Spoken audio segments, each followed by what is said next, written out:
going to show you a little raw conversion technique that's similar to HDR filter, but I don't like HDR filters. In case you don't know, an HDR filter is like HDR stands for high dynamic range.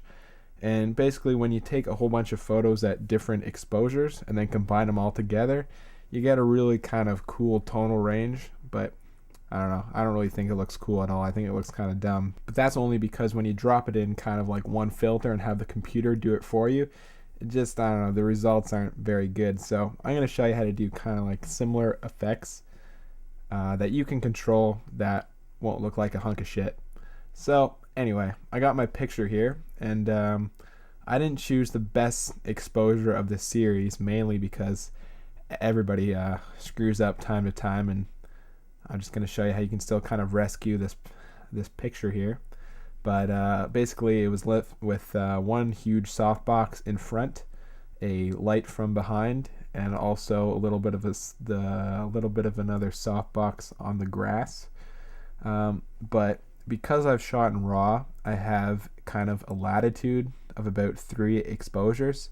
So in my RAW conversion program here, which is Lightroom, if I drag the exposure around, you can see that a lot of the detail in the clouds can still be rescued. Basically, my final edit of this photo is going to look like this. But in order to, you notice the main kind of effect in that photo is like the dramatic sky. And the dramatic sky is there, but of course if I stop down the exposure to use the dramatic sky, the dudes are going to be way too dark.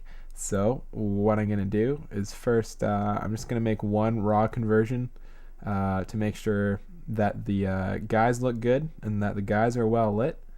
So that looks good, I don't know, about there. And I've done a few other adjustments too, like the contrast and my white balances as I shot it, but I turned the saturation down a little bit, but that's basically it. So just gonna export this into Photoshop.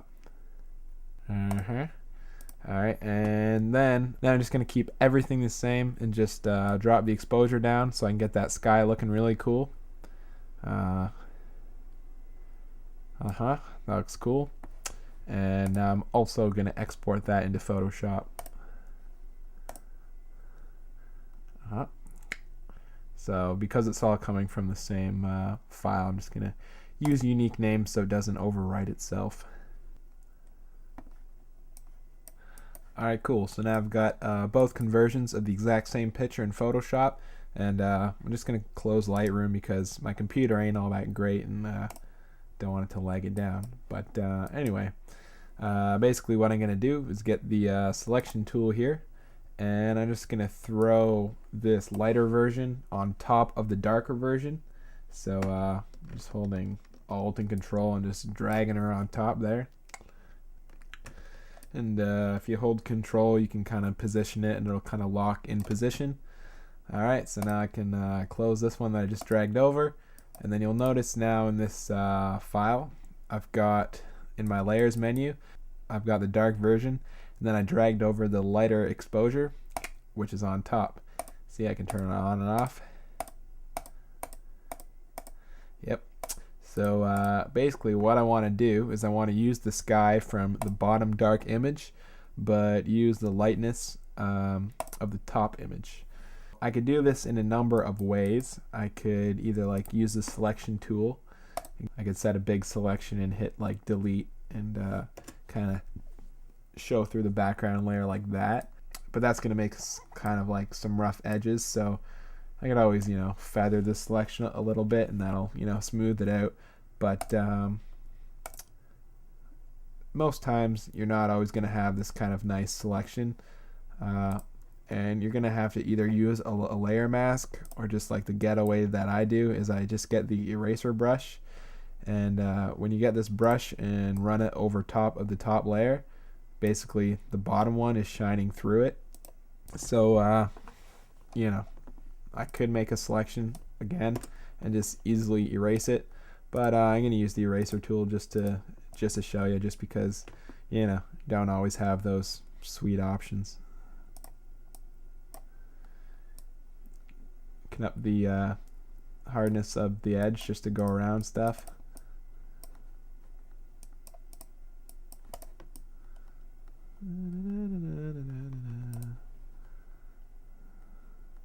This would be a good time to throw on some tunes. One thing I like to do is actually listen to the band that I'm photographing, unless they suck, of course, but I can say a lot of the bands that I photographed really, really rock. But this guy here, his face is a little bit too bright compared to the other ones. So what I'm going to do is just kind of half and half it. So I'm going to turn down the opacity of my eraser brush and just kind of go over his face. So, you know, a little bit of the lightness is coming through from the top exposure, but also a little bit of darkness is coming through. You know, with a soft edge brush, you can kind of butcher it up, and nobody's gonna really notice.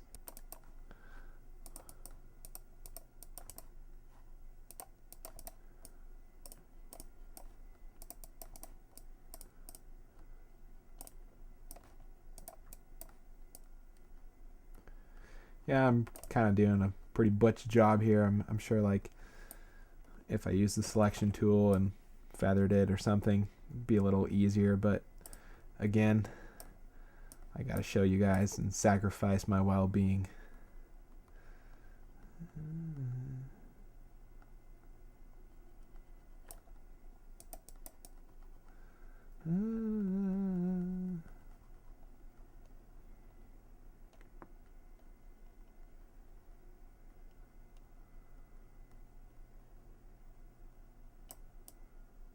A good way to kind of like find the spots that you miss is just to turn off the top layer, and I can see kind of where I messed up.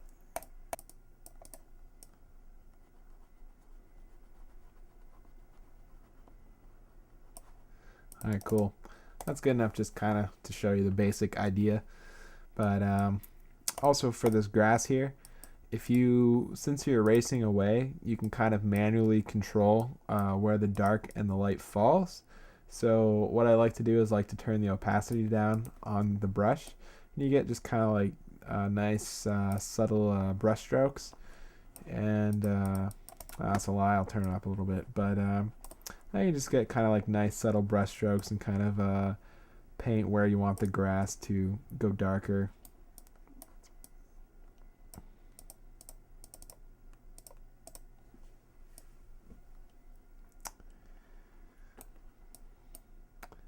Yep, and that's looking pretty good right there. So just to reinforce my point again, I can show you with another example in this little raw conversion trick that I do. So I've got the original photo here, of course, with a few little conversions again. You know, I'd change the contrast and brightness and what have you, and not much else. I mean, it was lit with about I think 3 or 4 studio lights. The exposure that I took the picture at looks pretty good. Don't have to adjust it really. So gonna export that one into Photoshop. Alright, but I'm also gonna do a really, really bright one.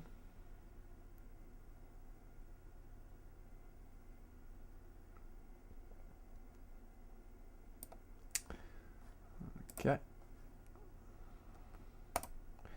And I can export that one too.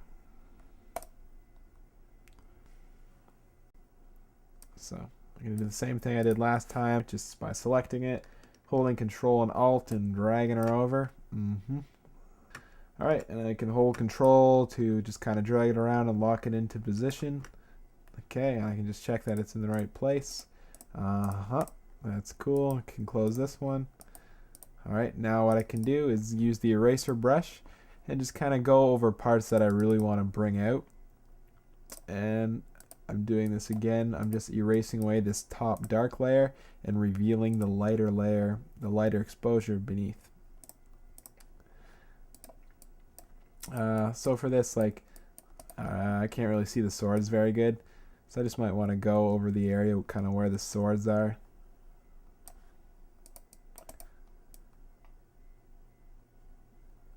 You know, just to make them really kind of pop out.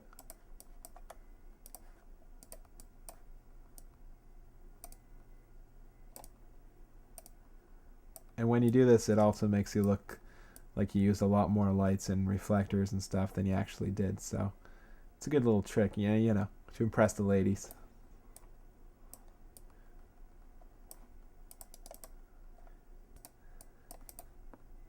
Alright, and I can go over his cloak here too and just bring it out, make it really kind of pop out.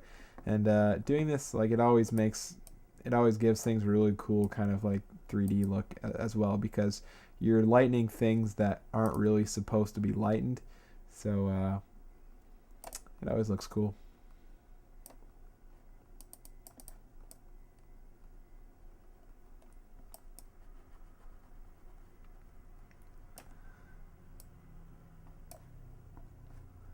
That's a bit too much on his cloak there.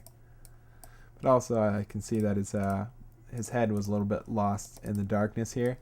And really I should have threw another light behind him, but when I did, it looked kind of like they were almost cut out and put in that location. So I decided to take it away and make it look a little bit more natural.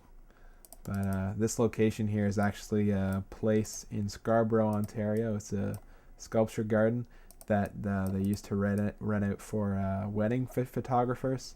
So I'd gotten my permits and everything because this was kind of a big shoot for a magazine and I didn't want it to get busted. So we had all these crazy people in like night costumes and they thought it was a medieval themed wedding, which is kind of funny, but no, we didn't get busted and it was a pretty good shoot. It's on the cover of Alternative Press magazine, September 2007. And the whole idea here is it's actually like a rock band, and the whole idea with the like night costumes is that usually this band, their photo shoots, they just do a bunch of silly stuff, which is pretty silly too, but it's kind of a different kind of humor, whereas it looks so serious and cinematic that you're like, whoa, that's a pretty cool picture, and then you realize that it's the band, and that's kind of what makes it funny. You know, at least I hope it looks cinematic. Just gonna fiddle around here. See under his armor here, needs a little bit of lightening up as well. Let's check their faces here. Yeah, you can also use it to kind of get in close and use it for kind of small details like his eyes here. If I were to erase away just kind of where his eyes are, you can get some really kind of natural eye enhancements that don't look too overdone.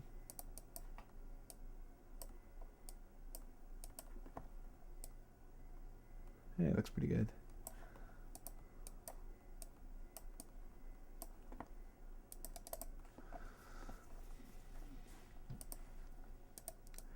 I'm also just going to make these pillars in the background here look a little bit 3D. But it's a bush here.